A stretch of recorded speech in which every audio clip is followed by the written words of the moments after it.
시민단체에 제기한 34억 원대의 구상권 청구 소송을 철회하기로 했습니다. 법원 조정안을 수용한 건데 10년 넘은 갈등이 일단락될지 주목됩니다. 한중 양국이 지난 10월 사드 문제를 본인하기로 했지만 중국 측의 압박은 계속되고 있습니다. 방중을 앞둔 문 대통령을 인터뷰한 중국 국영방송은 사드 문제를 집중적으로 물었습니다. 이낙연 국무총리가 종교인 과세를 국민 눈높이를 고려해 보완하라고 지시했습니다. 특혜 논란에 대한 부정적 여론이 만만치 않은 가운데 정부는 모레까지 여론을 수렴합니다. 프랜차이즈 업체 봉구스 밥버거 가맹점주들이 본사와 대표를 상대로 손해배상 소송을 제기하기로 했습니다. 회사 대표가 무리를 일으켜 피해를 입었다는 건데 오너리스크에 법적 책임을 묻는 첫 사례가 될 전망입니다. 농축수산물을 원재료로 할 경우 청탁금지법의 선물 한도를 10만 원으로 높이기로 한 것에 대해 벌써부터 논란이 일고 있습니다. 성분 함량에 따라 막걸리는 선물 품목에 포함되지 않지만 수입 농축수산물은 포함되는 상황도 벌어지게 생겼습니다. 세계 곳곳에 일본군 위안부 피해자를 기리는 동상이 설립되는 가운데 이번엔 필리핀 수도 마닐라엔 위안부 동상이 세워졌습니다. 일본이 당황하고 있습니다. 인천의 한 어린이집에서 아이들에게 감기약을 매일 강제 투약하며 학대했다는 주장이 제기됐습니다. 영유아에게 처방도 받지 않은 약을 부모 몰래 마구잡이로 먹여왔다는 겁니다. 유엔과 중국의 대북 제재로 중국에서 영업하는 북한 식당이 잇따라 문을 닫고 있습니다. 하지만 단속이 쉽지 않은 해상 밀무역은 오히려 활발해지고 있습니다. 내년 3월부터 전국 초등학교 방과후 수업에서 1, 2학년의 영어 과목이 금지됩니다. 공교육을 정상화하기 위한 조치라는데 학생들이 사교육으로 내몰리는 부작용도 우려됩니다.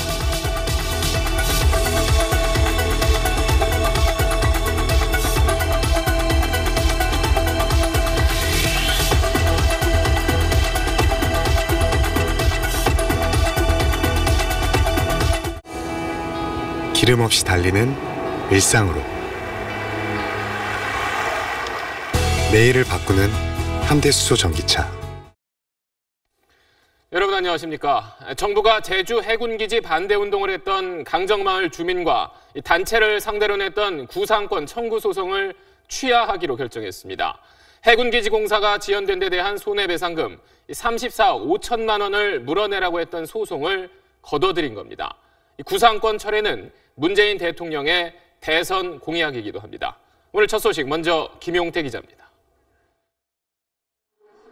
제주 강정마을 주민 등에 대한 소송을 모두 취하하라는 법원 조정안을 정부가 전격 수용했습니다.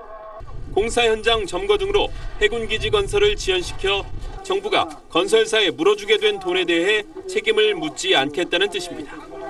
지난해 3월 해군이 해군기지 반대 운동을 한 단체 5곳과 강정마을 주민 등 개인 116명에게 34억 5천만 원을 배상하라고 냈던 구상권 청구 소송을 거두어들인 겁니다. 정부는 국민 통합을 위한 대승적 결정이라고 의미를 부여했습니다. 정부와 지역 주민 간 갈등을 대화와 타협, 사법부의 중재를 통해 슬기롭게 해결한 새로운 갈등 해결 사례가 될 것입니다. 내년 초 크루즈 터미널을 완공해 민군 복합항 역할을 하려면 주민 협조가 필요하다는 점도 고려했습니다. 구상권 청구 대상에 올랐던 강정마을 관련 단체와 주민들은 일단 환영했습니다. 적극적으로 환영합니다. 그리고 마을에서도 환영하고요. 강정마을 공동체 회복에 위해서도 적극적으로 나서주길 바랍니다. 법원 조정안엔 양측이 앞으로 민형사상 청구를 제기하지 않는다는 내용도 포함됐습니다. SBS 김용태입니다. 제주 강정마을의 아픈 역사는 지난 2007년 6월로 거슬러 올라갑니다. 그 이후 지난 10년 동안 계속된 오랜 갈등과 또 상처가 오늘 구상권 취하 결정으로 다 치유될 수 있을지는 미지수입니다. 일부 주민단체의 반발이 여전하고 공사비 문제 역시 다 끝난 게 아닙니다. 앞으로 남은 과제를 김태훈 국방전문기자가 짚어봤습니다. 강정마을이 제주 민군 복합항, 이른바 제주 해군기지 부지로 확정된 건 2007년 6월입니다. 첫 삽을 뜨기 열흘 전인 2010년 1월 17일 공사 저지에 나선 주민 30여 명이 연행된 것을 시작으로 본격적인 민군 충돌이 이어집니다. 2011년 4월부터 이듬해 2월까지는 공사가 한동안 중단될 정도로 충돌이 격렬했고 2012년 3월 구럼비 바위를 폭파할 때, 2015년 2월 건설 용역들이 동원됐을 때는 부상자들이 속출했습니다. 무단 설치된 불법 지장물을 철거하려고 합니다. 문재인 대통령이 구상권 청구 철회를 공약했던 건 이런 상처들을 치유하자는 뜻이었습니다. 하지만 제주 상황 여전히 복잡합니다. 당장 일부 주민 대표들은 이번 취하 결정과 별개로 사업 추진 과정 곳곳이 불법이라며 철저한 진상 조사를 요구하고 있습니다.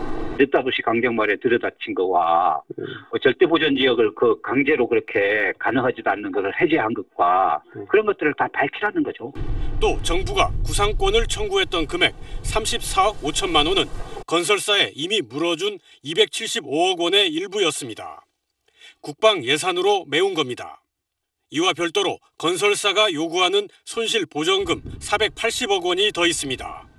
오늘 결정으로 이 역시 국방 예산이 들어가게 될 텐데 논란의 여지가 있는 상황입니다. SBS 김태훈입니다. 문재인 대통령이 중국 방문을 앞두고 현재 방송과 인터뷰를 했습니다. 원래 국빈 자격으로 방문하는 상대국 정상에게는 공감할 수 있는 주제를 놓고 부드럽게 인터뷰를 이어가는 게 관례인데 중국 국영방송 CCTV는 좀 달랐습니다. 민감한 주제인 사드 문제를 놓고 문재인 대통령에게 공격적인 질문을 쏟아냈습니다. 먼저 권란 기자입니다. 중국 국영방송 CCTV 진행자가 던진 질문 7개 가운데 절반이 사드 문제였습니다. 关于萨德问题来推动我们两国的关系回到正常的轨道. 중국이 우리 측에 요구하는 3부를 하나하나 짚으며 어떻게 노력할 거냐고 물었습니다. 其中包括呢，韩国将不会追加萨德系统，也不会加入美国的反导系统，也不会去发展美日韩的这样一个军事同盟. 방송용 편집본에 빠졌지만 실제는 더 노골적이었습니다. 언필신 행필과 말엔 반드시 신용이 있어야 한다. 수억 명의 중국 시청자가 지켜보고 있다는 압박성 질문까지 했습니다. 문 대통령은 역지사지의 지혜를 강조했습니다. 상대방의 입장을 역지사지하면서 단숨에 해결할 수 없는 문제는 시간을 주면서 해결해 나가는. 또 중국 시청자를 향해 각자 입장을 존중하기로 한 지난 10월 합의를 알렸습니다. 한중 양국은 10월 31일 양국 간의 협의 이렇게 발표문에서 사드 문제에 대해서 서로의 입장을 깊이 이해했다. 아울러 사드가 중국 안보 이익을 침해하지 않도록 미국의 다짐도 여러 번 받았다고 설명했습니다. SBS 권란입니다. 이뿐 아니라 두 나라 실무 협상 결과를 보면 국빈 방문에 걸맞지 않은 분위기도 일부 감지됩니다. 하지만 청와대는 사드를 둘러싼 이견은 현실인 만큼 형식에 집착하기보다 실질적인 내용에 집중하겠다는 모습입니다. 계속해서 남승모 기자입니다. 연말 촉박한 일정 속에 어렵사리 잡은 국빈 방문 일정이지만 속을 들여다보면 사실 찜찜한 구석도 있습니다. 한중수교 25주년이란 말이 무색하게 정상회담 후 공동성명도, 공동 언론 발표도 없습니다. 여기에 방중 첫날 난징 학살 80주년 참석차 시진핑 주석이 베이징을 비우고 15일 리커창 총리 오찬 일정이 오후 면담으로 바뀐 것을 두고 홀대 논란도 일었습니다. 하지만 정작 청와대와 정부는 차분합니다. 청와대 고위 관계자는 중국이 초청하지 않았으면 될 일을 굳이 국빈으로 맞아놓고 심통을 부릴 일이 뭐가 있겠느냐며 홀대 논란을 일축했습니다. 사드 이견은 현실이라면서 공동 발표 형식을 고집하다가 자칫 이견과 갈등만 더 부각할 수 있다는데 양국이 일치한 거라고 설명했습니다. 발표하는 문건의 형식보다는 실질적인 회담의 내용이 중요하다고 봅니다. 청와대는 형식보다 실질, 특히 경제 분야에 집중하겠다는 구상입니다. 앞으로 서비스 분야에서도 이렇게 협력을 확대해 나가고 또 양국 간에 서로 투자를 이렇게 확대해 나가면서 또 재벌 총수를 포함한 역대 최대 규모 260여 명의 경제 사절단과 동행해 사드로 주춤했던 중국 시장 공략에 속도를 낸다는 계획입니다. SBS 남승모입니다. 다음 소식입니다. 내년부터 시행 예정인 종교인 과세 시행령 안에 여러 특혜 조항이 담겨 있다는 SBS의 연속 보도가 나간 이후 사회적 논란이 계속 커지자 이낙연 국무총리가 국민 눈높이를 감안해서 그 내용을 보완하라고 오늘 지시했습니다. 이 특혜 조항에 대해서는 학계는 물론 종교계 안에서도 문제가 있다는 지적이 쏟아지고 있습니다. 먼저 박하정 기자입니다. 지난달 말 종교인 과세 시행령안이 입법 예고되자 종교인 과세의 취지를 무너뜨리는 과도한 특혜라는 비판이 이어졌습니다. 이낙연 총리는 오늘 국무회의에서 시행령안이 종교계의 의견을 비교적 많이 수용한 것으로 보인다면서 개정안의 보완을 기재부에 지시했습니다. 기획재정부는 종교계의 의견을 존중하되 국민 일반의 눈높이도 감안하면서 조세 행정의 형평성과 투명성에 관해 좀 더 고려하셔서 최소한의 보완을 해주시면 좋겠습니다. 모레 입법 예고 만기를 앞두고 각계에서 개정안 반대 의견이 쏟아졌습니다. 개혁 성향의 개신교계는 종교활동비를 상한 없이 비과세 처리하는 조항 등에 대한 반대 의견서를 기재부에 전달했습니다. 실제 발생된 경비를 정리하는 범위 내에서 인정하거나 일정 금액 범위 내에 제한적으로 지급받는 금액을 종교활동비로 인정해야 되는 것으로 시행령이 좀 개정돼야 되겠다. 참여연대도 종교인 세무조사에 대한 제한 조항이 탈세를 조장할 우려가 있다면서 의견서를 냈습니다. 전부 다 이제 종교 활동에 쓴 돈이라고 해서 장부를 만들어버리면 과세 당국은 그 부분에 대한 정보를 접근할 방법이 없는 거예요, 사실상. 또 하나의 블랙박스를 만들어 놓고 이걸 유리지갑이라고 우기는 거랑 다름이 없는 거죠. 세무학계에서도 반대 목소리가 이어졌습니다. 종교활동비라고 하는 걸 이게 이렇게 설정해가지고 거기에 대해서는 아예 한도를 두지 않고 그냥 비과세해버리겠다라고 하는 건데 다른 어떤 업종에 비해서는 큰 혜택이라고 보입니다. 총리 지시에 따라 마련될 이른바 최소한의 보완책이 어느 정도일지가 내년 1월 종교인 과세 시행에 큰 변수가 될 걸로 보입니다. SBS 박하정입니다. 자, 이 종교인 과세 시행령에서 지금까지 저희가 지적했던 특혜 가운데 하나가 바로 이 세무조사를 사실상 하지 못하게 만드는 조항입니다.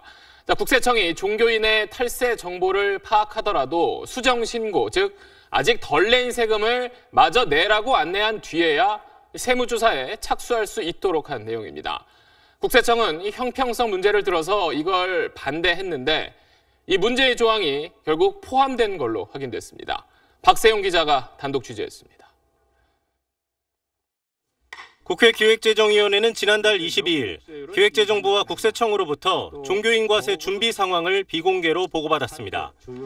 회의록을 살펴보니 종교인에 대해서만 반드시 수정 신고를 안내한 뒤에야 세무조사를 할 수 있도록 한 조항에 국세청이 반대한 것으로 확인됐습니다.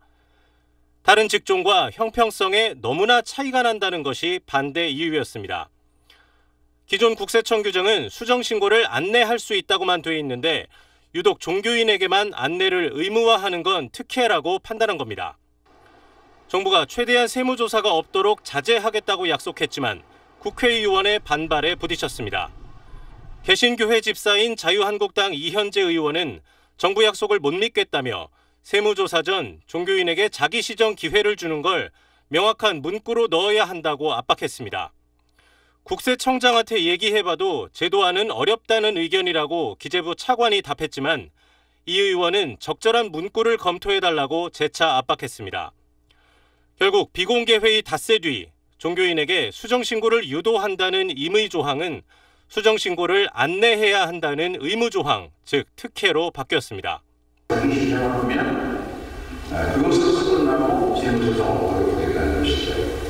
이현재 의원은 종교인과 다른 납세자의 차이에 대해선 잘 몰랐고 시행령을 명확히 해달라는 취지였다면서 자신이 교회를 다니는 것과는 무관한 일이라고 말했습니다. SBS 박세용입니다.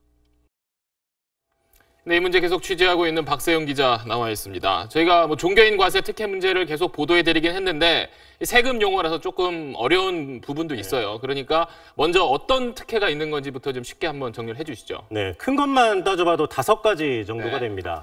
내용 천천히 살펴보면 일단 소득이 같아도 직장인과 비교하면 세금 훨씬 덜 내고요. 또 과세, 비과세 항목을 종교단체 스스로 정하게 돼 있죠. 또 비과세 혜택 상한선도 없습니다. 또 종교 활동비에 대해서는 세무조사 이것도 못하고요. 사전 안내 의무 조항은 앞서 보신 것처럼 종교인 세무조사를 무력하게 하고 있는 상황입니다. 자, 세금 날 사람이 스스로 뭐 어떤 항목을 정한다 이런 것 자체가 벌써 아까 총리가 말한 대로 국민 눈높이엔 좀 안 맞는 부분이 아닌가 싶은데 근데 어떻게 해서 이런 내용들이 이 조항에 포함이 될 수 있었던 거죠? 네, 그 기획재정부는 1차관이 지시를 해서요. 지난달 17일에 개신교계에 특혜 내용을 사실상 약속하는 문서까지 보내준 적이 있는데 이 내용을 국민들한테는 전혀 공개하지 않았습니다. 또 기재부가 국회에 보고를 하러 간 것도요. 입법 예고 사흘 전 임박해서였고요. 역시 비공개 회의였기 때문에 국민들은 알 방법이 없었던 겁니다. 그리고 지금 또 하나 문제가 되는 게 종교인들이 내는 세금보다 오히려 국고에서 이 종교인들에게 지원되는 돈이 더 많을 수도 있다. 이런 얘기가 나오는데 이건 무슨 말인가요? 네, 기재부는 종교인 과세가 시행이 되면 세수가 100억 원 정도 될 거라고 예상한 적이 있는데 사실 추산 근거는 제시를 하지 않고 있습니다. 다만 각종 특혜로 세금 줄이는 길을 열어놨기 때문에 100억도 안 될 가능성이 높고요. 반면에 이 종교계가 처음에는 우리를 어떻게 갑자기 노동자라고 할 수 있느냐 이렇게 반발을 했었잖아요. 근데 김진표 의원 등이 발의해서 통과된 법 덕분에 이제 근로장려금 타갈 수 있게 됐거든요. 그 예산을 국회 예산정책처가 2013년에 추산을 했는데요. 700억이 넘습니다. 그러니까 종교인 과세를 시행을 하게 되면 들어오는 세금은 있지만 나갈 세금이 훨씬 더 많을 가능성이 높은 겁니다. 자칫 종교인 과세하려다가 배보다 배꼽이 더 클 수도 있다는 얘기네요. 예, 맞는 지적입니다. 네, 알겠습니다. 잘 들었습니다. 한 어린이집에서 아프지도 않은 아이들에게 억지로 감기약을 먹으려 했다는 신고가 경찰에 접수됐습니다. 하루에 5차례나 약을 먹은 경우도 있다고 하는데 이 내용 잠시 뒤 자세히 전해드립니다.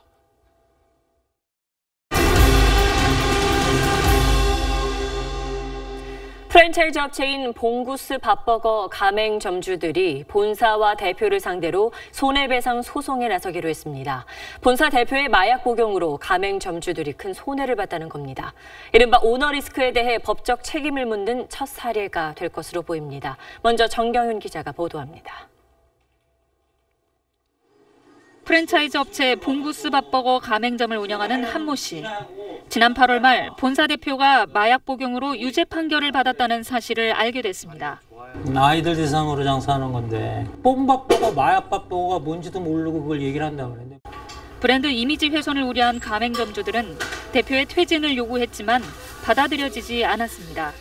대표는 물러날 생각조차 해본 적이 없다. 광고해주겠다라는 게 대책이었었는데 9월 달서부터 계약 갱신하는 매장들의 가맹 계획서에 변경사항이 생겼어요. 본사에서는 오히려 가맹점의 광고 비용 부담을 50%에서 80%로 늘리겠다고 통보한 겁니다. 가맹점주 65명은 이미 지난 10개월 새 가맹점 100여 곳이 문을 닫았고 남은 곳도 경영난을 겪고 있는데 회사가 피해 책임을 떠넘기고 있다며 이번 주 안에 손해배상 청구 소송을 제기하기로 했습니다. 정신적 피해에 대한 위자료 명목으로 가맹 사업자별로 100만 원의 금액을 선정을 했고요. 막상 피해는 가맹 사업자들이 다 부담하게 되는 이런 구조가 개선이 되기를 바랍니다. 이에 대해 회사는 대표의 유죄 판결 전인 올 초에 이미 광고비 조정 방안을 결정했는데 뒤늦게 통보하면서 오해가 커진 것이라고 해명했습니다. SBS 정경윤입니다. 이처럼 사주 일가의 일탈이 일으키는 손해, 오너리스크 문제가 최근 여러 번 불거졌죠. 특히 프랜차이즈 업계에선 애꿎은 가맹점들이 큰 피해를 입곤 합니다. 그럴 때마다 을의 눈물을 닦아줘야 한다는 목소리가 많았는데 과연 대책은 마련된 건지 한승구 기자가 보도합니다. 여직원을 성추행한 혐의로 재판에 넘겨진 호식이 2마리 치킨의 최호식 전 회장.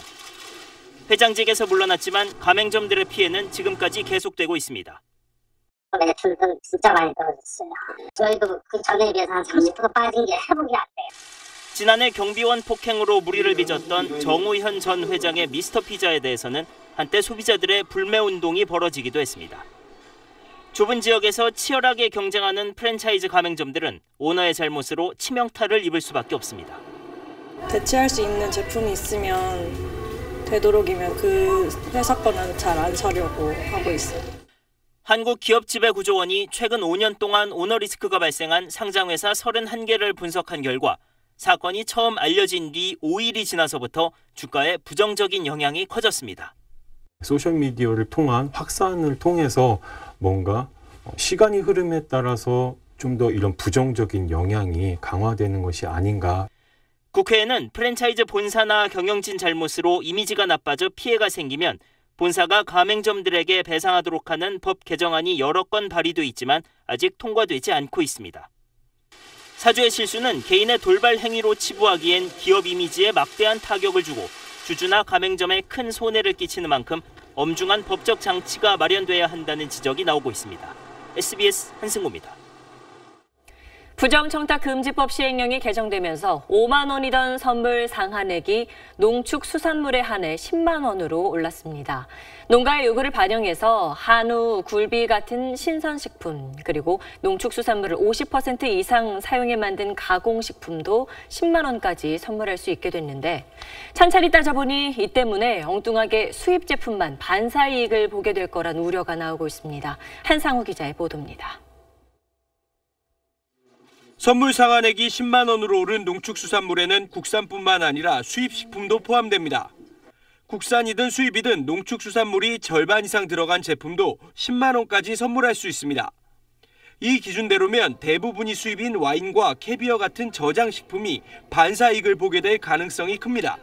수입 농가공품에 대한 결과적으로 그쪽에 이익을 주는 조처가 아니겠는가 하는 그런 문제는 다양한 대비가 있어야 할 줄 압니다. 농축수산물 50% 이상 함유 기준도 논란입니다. 선물할 때마다 가공식품의 농축수산물 원료가 절반 이상 들어갔는지 일일이 확인하는 게 비현실적이라는 겁니다. 금액에 맞춰서 하는 것이 제일 합리적일 것 같아요. 그 50%, 30% 누가 따지고 있어요. 또 한우와 굴비 선물 세트 등의 현실적인 가격을 고려하면 우리 농가에 별 도움이 안 될 거라는 의견도 많습니다. 소고기 같은 것은 10만 원 사도 얼마 안 되거든요.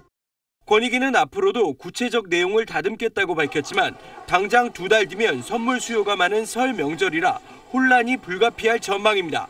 SBS 한상우입니다. 박근혜 정부 당시 해양수산부 공무원들이 세월호 특별조사위원회 활동을 조직적으로 방해한 사실이 확인됐습니다. 특히 박근혜 전 대통령의 7시간 행적 조사를 막기 위해 청와대와 공모한 정황도 드러났습니다. 박민아 기자가 보도합니다.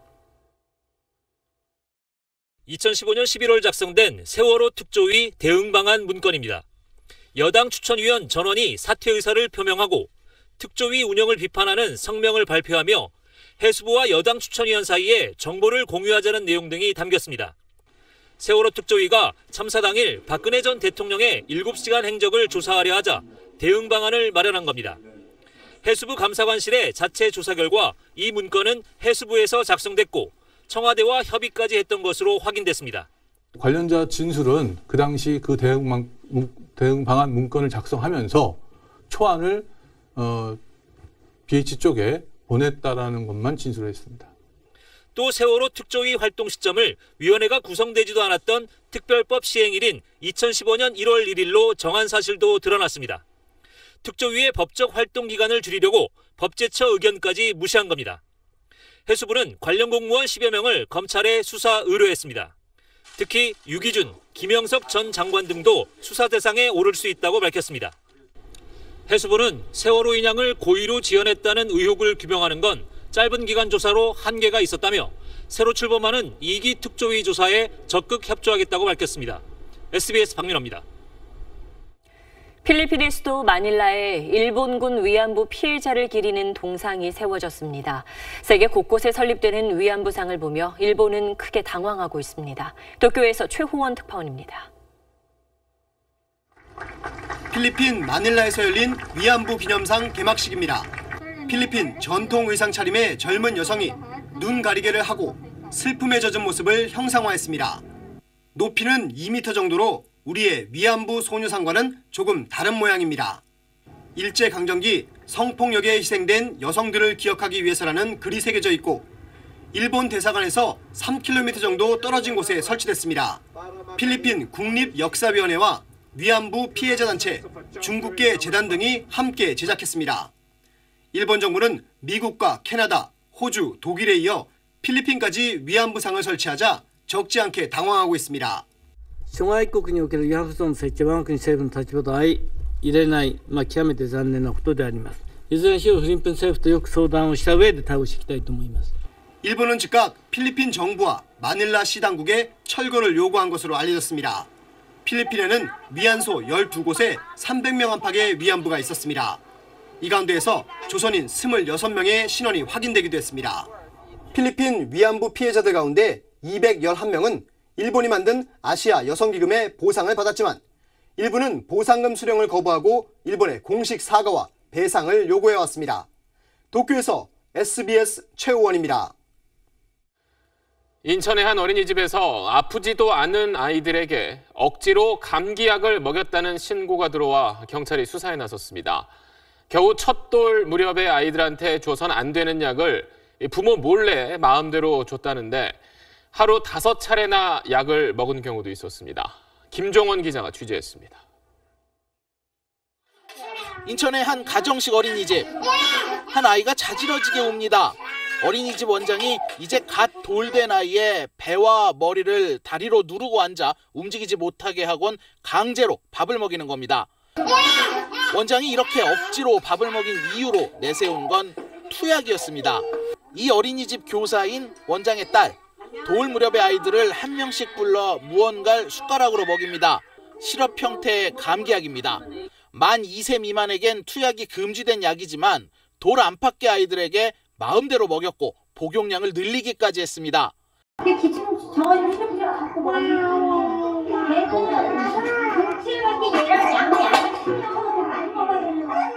이 어린이집의 한 관계자는 원생 18명 가운데 10명 넘는 아이들이 아침, 점심 하루에 2번씩 이런 묻지마 투약을 당했는데 감기 기운이 조금만 보여도 약을 먹였다고 증언했습니다. 실제 감기에 걸린 아이의 경우 부모가 어린이집에 맡긴 약까지 포함해서 하루에 5번이나 약을 먹게 되는 경우도 있었다고 합니다. 어린이집 약을 몇 번을 먹는 거예요?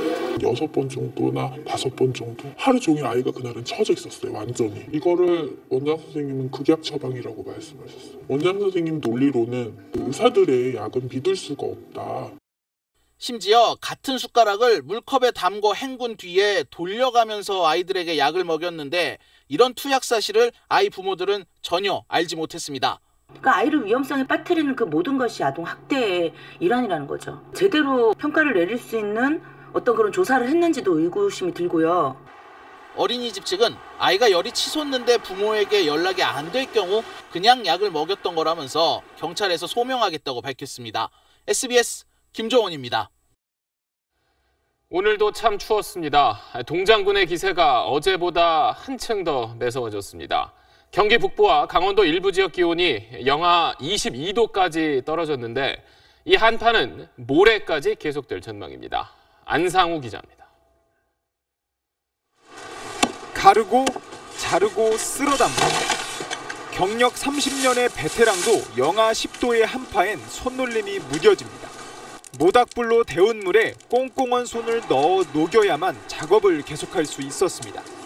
이게 냉동을 만지면 엄청 손이 시려요. 그러니까 여기다 물에다 뜨뜻한 물에 담갔다가 작업을 또 하게. 출근길도 고달팠습니다.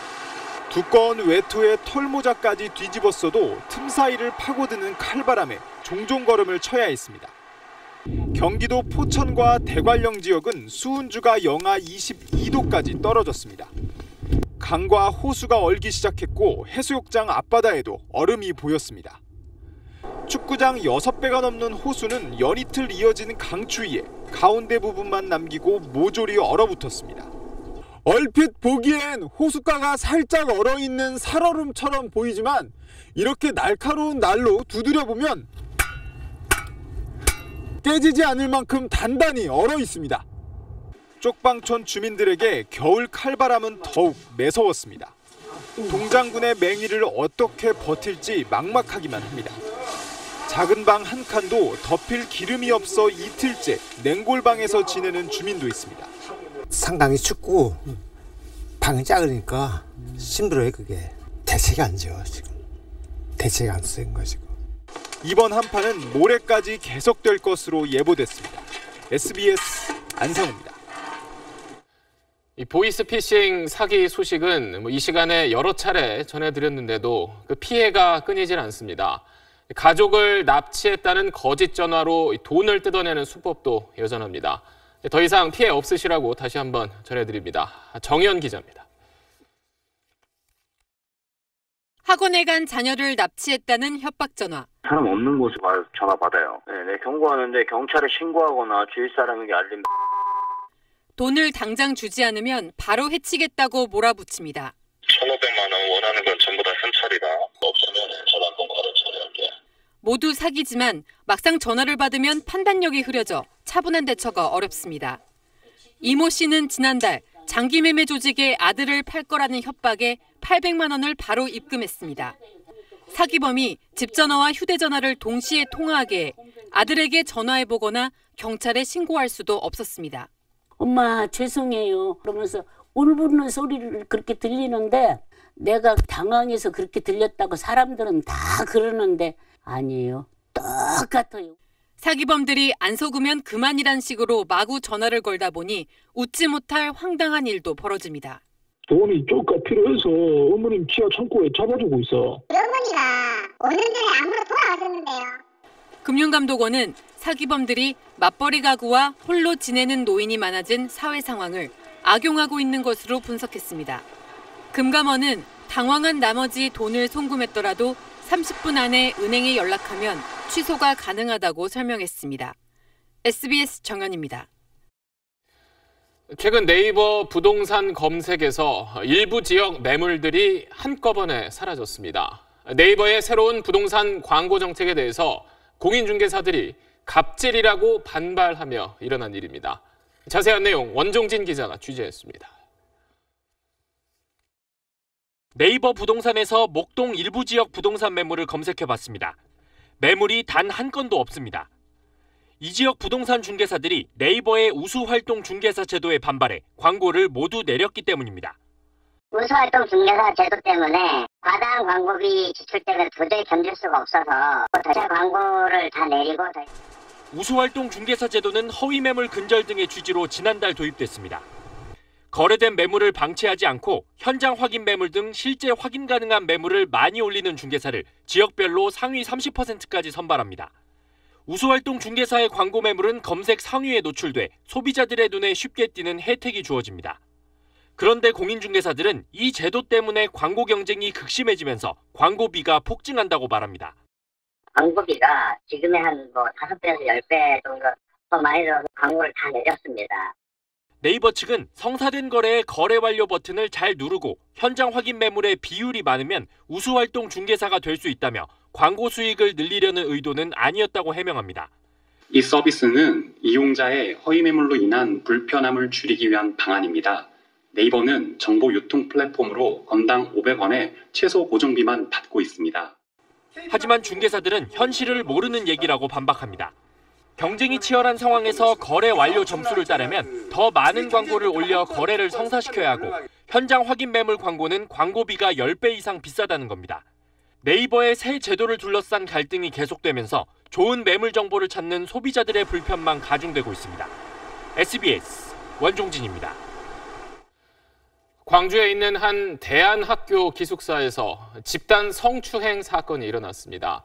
무려 6달 동안 이런 일이 이어졌는데도 학교 쪽은 전혀 알아채지 못했습니다. 뒤늦게 사실을 확인하고 나서도 학생들 방을 바꾼 것 말고는 별다른 조치를 취하지 않았습니다. 김정우 기자입니다. 한 기숙사형 대안학교에 다니던 13살 A군은 지난 10월 가족들에게 충격적인 사실을 고백했습니다. 학년 구분 없이 남학생 6명이 한 방을 쓰는 학교 기숙사에서 성추행이 계속됐다는 겁니다.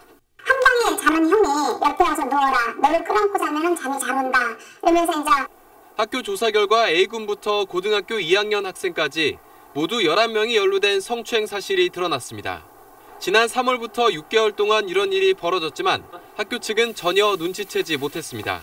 사건 하시는 분들이 한 10분 이상 되는데 다 살고 계시고 매일 전무하고 무조건 알아야겠지만 다 알 수는 없더라고요.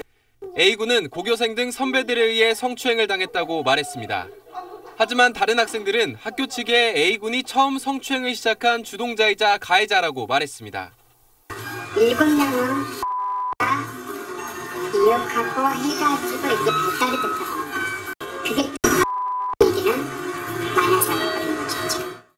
A군의 부모는 가장 어린 학생이 어떻게 성추행 가해자가 될 수 있느냐며 어이없어하고 있습니다. 고등학생들이 더 많은 8명이 있는데 어떻게 친하지 않는 하면 얘가 먼저 주동을 할 수 있냐 이거죠. 학교 측은 기숙사 방 배정만 바꿨을 뿐 학생 징계 등의 조치는 하지 않았고 A군은 학교를 그만뒀습니다. 경찰은 진실을 밝혀달라는 A군 부모의 고소로 학교 측과 관련 학생들을 상대로 본격적인 수사에 착수했습니다. SBS 김정우입니다. 이른바 골수 친박을 자청하는 대한애국당의 조원진 의원이 문재인 대통령을 이틀 연속 문재인 씨라고 불렀습니다. 그러자 여당의 한 중진 의원이 조원진 의원을 향해서 원진군이라고 맞받았습니다. 이세영 기자입니다. 시작은 어제 열린 정당정책 토론회였습니다. 대한애국당 대표로 나선 조원진 의원은 정부 비판을 하면서 대통령 호칭 없이 문재인 씨라고만 말했습니다. 문재인 씨가 제대로 하고 있는가? 사회자가 주의를 줘도 아랑곳하지 않았습니다. 시청자들이 마음을 보고 계시니까 대통령에 대한 호칭은 조금 주의를 기울여 주시기 바랍니다. 대통령으로서 잘해야지 대통령이라고 부르죠. 오늘 토론회에서도 문재인 씨는 계속됐습니다. 문재인 씨 문제가 심각한 거고요. 이거는 정말 탄핵감입니다. 민주당 홍익표 의원이 예의를 갖추라고 하자 조 의원은 홍 의원도 박근혜 전 대통령을 비하하지 않았느냐며 설전을 벌였습니다.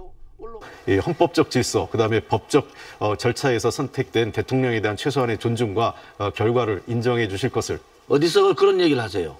대통령한테 귀태라고 한 사람이 예의를 존중해달라 그런 말이 어디 있습니까? 그래요. 그러자 민주당 박영선 의원은 다음부터 그러지 마세요 원진군이라는 페이스북 글을 남겼습니다. 품격을 지키지 않으면 국민이 좋아하지 않는다고 꼬집었습니다. 민주당은 탄핵과 문 대통령의 당선을 아직도 인정하지 않는 것이냐며 거세게 비판했습니다. SBS 이세영입니다. 성폭력 피해를 고발하는 이른바 미투 캠페인이 미국 연예계에 이어 정치권으로까지 번지고 있는 가운데 트럼프 미국 대통령에게 성추행을 당했다는 주장이 나왔습니다. 피해 여성들은 의회 차원의 조사를 요구했습니다. 이 소식은 이혜미 기자입니다. He grabbed my shoulder and began kissing me again very aggressively. I felt intimidated and I felt powerless. 트럼프 대통령에게 성추행 당했다고 주장하는 여성들이 기자회견을 열었습니다. 지난달 다큐멘터리를 통해 16명이 성추행 의혹을 폭로한 데 이어 의회 차원의 조사를 요구하고 나섰습니다. I ask that Congress put aside their party affiliations and investigate Mr. Trump's history of sexual misconduct. 트럼프 대통령의 측근인 헤일리 유엔 대사도 피해자들을 옹호했습니다. Any woman who has felt violated or felt mistreated in any way, they have every right to speak up. 민주당에선 사임까지 요구하고 있지만 백악관은 트럼프 대통령이 관련 의혹을 직접 부인했다며 반박했습니다. And again, the American people knew this and voted for the president. 트럼프 측은 모든 의혹들은 대통령 당선으로 해결된 문제란 입장이지만 갈수록 거세지는 미투 운동의 파도를 피해가긴 어려울 것으로 보입니다. SBS 이혜미입니다. 양흥도 낚싯배 전복 사고에 대해 해경이 수사 결과를 발표했습니다. 급유선과 낚싯배 모두 과실이 있다는 결론을 내렸습니다. 둘 다 충돌 직전까지 피하려는 노력을 하지 않았다는 겁니다. 전형우 기자의 보도입니다. 급유선과 낚싯배가 서서히 거리를 좁혀갑니다. 어느 배도 방향을 틀지 않더니 급유선의 뱃머리가 낚싯배의 왼쪽 선미와 충돌합니다. 해경이 두 배의 항적을 분석해 재현한 그래픽입니다. 해경은 낚싯배와 급유선 모두 충돌을 피하려는 어떤 행위도 하지 않았다고 봤습니다. 실장님 이거 보세요 라는 취지의 진술을 한과 동시에 바로 부딪혔다라고 저희들이 확인하였습니다. 해경은 급유선의 선장과 갑판원을 업무상 과실치사 등 혐의를 적용해 검찰에 송치했습니다. 이미 숨진 낚싯배 선장은 공소권 없음으로 처리했습니다. 사고 발생 시간은 최종 수사 발표에서 또다시 바뀌었습니다. 낚싯배가 원래 발표보다 4분 빠른 5시 56분에 진두항을 나섰고 6시 2분경 급유선과 충돌했다고 판단했습니다. 수사 결과 발표를 참관한 희생자 유족들은 아쉬움과 궁금증을 다 풀지 못한 표정이었습니다. 근데 해경 특별 시간은 1시간이 넘은 걸로 알고 1시간 이후에 넘은 걸로 알고 있습니다. 근데 그 특별한 이유가 어떻게 됐는지 정확히 더 알고 싶습니다. 해경의 신고 접수와 구조 과정에서 미숙했던 점을 바로잡기 위해 해양수산부는 조사평가단을 꾸리기로 했습니다. SBS 전용호입니다. 내년 3월부터 전국 초등학교 방과 후 수업에서 1, 2학년의 영어 수업이 전면 금지됩니다. 영어 과목은 3학년부터 시작인 만큼 선행학습 금지법에 따라 1, 2학년은 방과 후 영어 수업을 받지 못하게 된 겁니다. 그런데 이렇게 되자 학생들이 영어 학원으로 몰리고 있습니다. 노유진 기자의 보도입니다. 영어 단어를 소리내서 외우고 신나게 율동도 하는 초등학생들. 1, 2학년 방과 후 영어 수업입니다. 내년 3월부터는 이런 방과 후 영어 수업이 불법이 된다는 소식에 학부모들의 걱정이 적지 않습니다. 1학년 때까지 쭉 하던 애를 학교에서 안 한다고 더 이상 안 시킬 수는 없으니까 고민이 많이 돼요. 인터넷 카페에서도 이런 고민을 토로하면서 앞으로 어떻게 해야 하느냐는 글들이 쉼없이 올라옵니다. 결국 엄마들이 찾는 대안은 학원. 혹시 가격표나 이런 건 없나요? 월 수업은 25만 원이고요. 과목 16만 7천 원이고요. 교재비 별도로 있어요. 방과 후 수업은 매일 수업하는데도 한 달에 10만 원 이내지만 학원은 한 주 두세 번 수업에 보통 월 20만 원 정도입니다. 그런데도 학원마다 학부모 상담이나 레벨 테스트 문의가 줄을 잇고 있습니다. 공교육을 정상화하려고 방과 후 수업을 없애려는 건데 엉뚱하게도 사교육만 배를 불리는 꼴입니다. 학원의 선행상품 판매도 규제할 수 있도록 공교육 정상화 촉진 및 선행교육 규제에 관한 특별법을 좀 개정하는 수순을 밟아야 될 것. 국어를 배워야 할 어린 나이에 영어에 몰두하는 것은 바람직하지 않다는 의견이 많지만 사교육에 대한 규제 없이 방과 후 학교만 금지하는 것은 반쪽짜리 공교육 정상화가 될 수밖에 없다는 비판도 만만치 않습니다. SBS 노유진입니다. 북한의 해외 돈줄 가운데 하나인 중국 내 북한 식당이 하나둘씩 문을 닫고 있습니다. 유엔과 중국의 대북 제재 때문입니다. 하지만 해상 밀무역은 더 활발해지고 있습니다. 단둥에서 정성엽 특파원이 취재했습니다. 중국에서 가장 큰 규모의 북한 식당인 평양 고려관이 최근 폐점했습니다. 북한 종업원들의 비자 연장을 중국이 거부했기 때문입니다.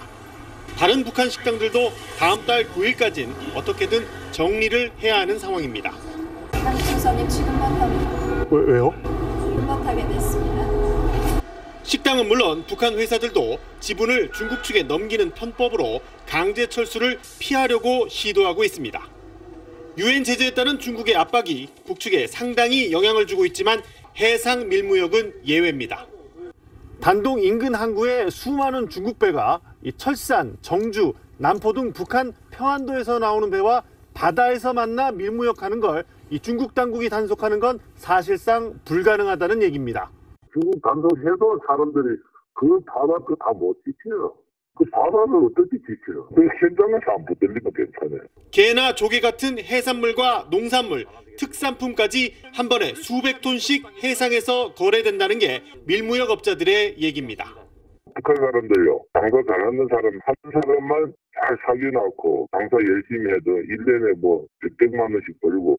유엔 대북 제재 이행으로 북한 식당과 업체들이 적지 않은 타격을 받고 있지만 북중 해상 밀무역은 되레 활발해지는 모양새입니다. 단둥에서 SBS 정성엽입니다. 미국 경찰이 비무장 민간인을 사살하고도 잇따라 무죄 판결을 받아 논란이 일고 있는데 뒤늦게 총격 영상이 공개되면서 파문이 더 커지고 있습니다. LA에서 정준형 특파원입니다. 경찰이 호텔 복도에서 20대 남자에게 총을 겨누고 있습니다. 남자의 방 창문에서 총을 봤다는 신고에 경찰이 출동한 것입니다.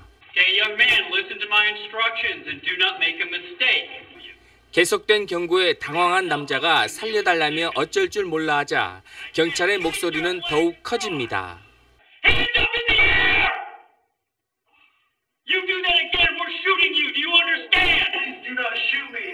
지시대로 기어던 남자의 오른손이 잠시 뒤로 가는 순간 소총을 마구 쏩니다. 남자는 그 자리에서 숨졌지만 몸에서는 총이 발견되지 않았습니다. 지난해에는 교통 단속 중인 경찰이 조수석의 남자를 쏘는 장면이 페이스북으로 생중계되기도 했습니다. He had a firearm and he was reaching for his wallet and the officer just shot him in his arm. 모두 재판에 넘겨졌지만 정당방위로 인정받아 최근 무죄 판결을 받았습니다. 총기 소유가 자유인 미국에서 경찰의 총기 대응이 불가피하다는 반론도 있습니다. 미국에서 경찰에게 총을 맞아 숨지는 사람은 한 해에 1000명 가까이 됩니다. 비무장인 상태로 숨진 사람은 60명이 넘습니다. 하지만 살인 혐의로 기소된 경찰은 1.5%에 그쳐 공권력 남용이라는 비판이 거세게 일고 있습니다. 로스앤젤레스에서 SBS 정준영입니다. 자유한국당 신임 원내대표에 삼선의 김성태 의원이 선출됐습니다. 김성태 신임 원내대표는 표결에 참여한 자유한국당 의원 108명 가운데 과반인 55표를 얻었습니다. 강력한 대여 투쟁을 기치로 내건 김성태 의원은 앞으로 홍준표 대표와 바른정당 복당파 의원들의 지지를 기반으로 당을 이끌게 됩니다. 원내대표 러닝메이트인 정책위의장은 재선의 함진규 의원이 맡습니다.